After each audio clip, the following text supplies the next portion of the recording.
30 years ago today, KLAS aired a live interview with an anonymous man who made some really astonishing claims. He alleged that the U.S. military was secretly studying alien technology out in the Nevada desert near a base that is now very well known all over the world, Area 51.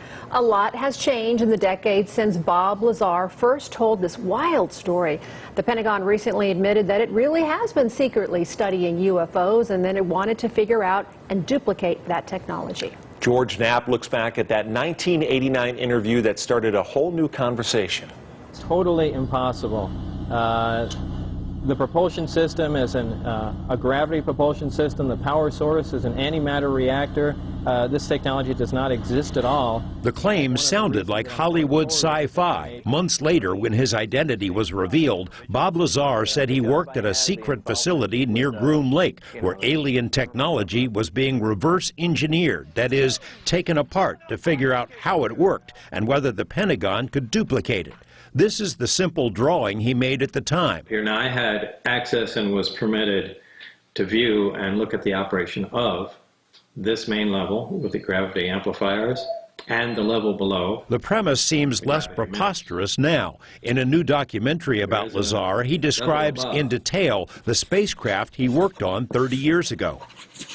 The craft that I worked on, that when it's going to travel a long distance, that is how it operates. It flies along and it puts its belly to the target and then brings all the amplifiers to power, and it shoots off in that direction. It doesn't fly as it would in science fiction movies. It flies with the belly, the bottom forward. If the description of a spacecraft tilting sounds familiar, take a look at the so-called gimbal UFO, a video released by the Pentagon in 2017. Naval pilots encountered a fleet of these unknown craft off the coast of Florida in 2015 and have since had dozens of similar encounters. The spike in UFO incidents prompted a recent policy change by the Navy, which announced it wants to encourage its pilots to report future incidents.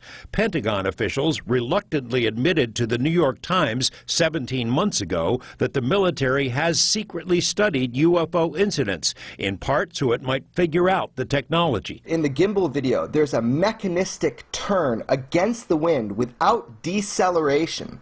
So we have a craft without rotors, without heat signatures, without plumes, without tail fins, and certainly no tail number, moving in a way that is counterintuitive to our own aeronautics. When Bob saw that, he came to the conclusion this has to be a gravity-propelled craft. It's rotated. That it does mimic exactly the propulsion system that Bob Lazar described. This story is extraordinary.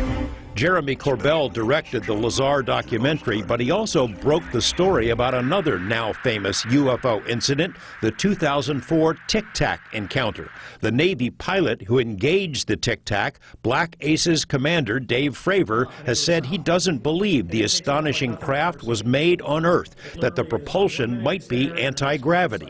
When Lazar was shown the Tic Tac video for the first time, it immediately reminded him of the Sport model, his name for the craft stashed in the desert. There's no question in my mind. I mean, I'm virtually certain that's the way the craft operated, and that uses close to or the exact same propulsion system. Former Pentagon intelligence officer Lou Elizondo was in charge of ATIP, the secret Pentagon study. He told us one goal of the project was to determine the physics of UFOs, how they can achieve the seemingly impossible.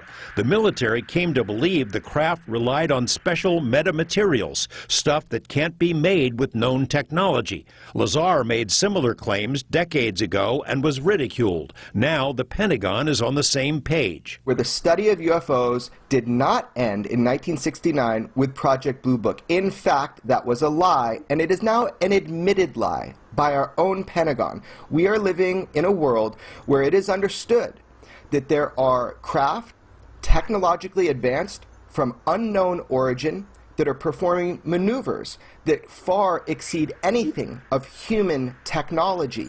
This has been going on a long time, and our government has been studying it. George Knapp, 8 News Now.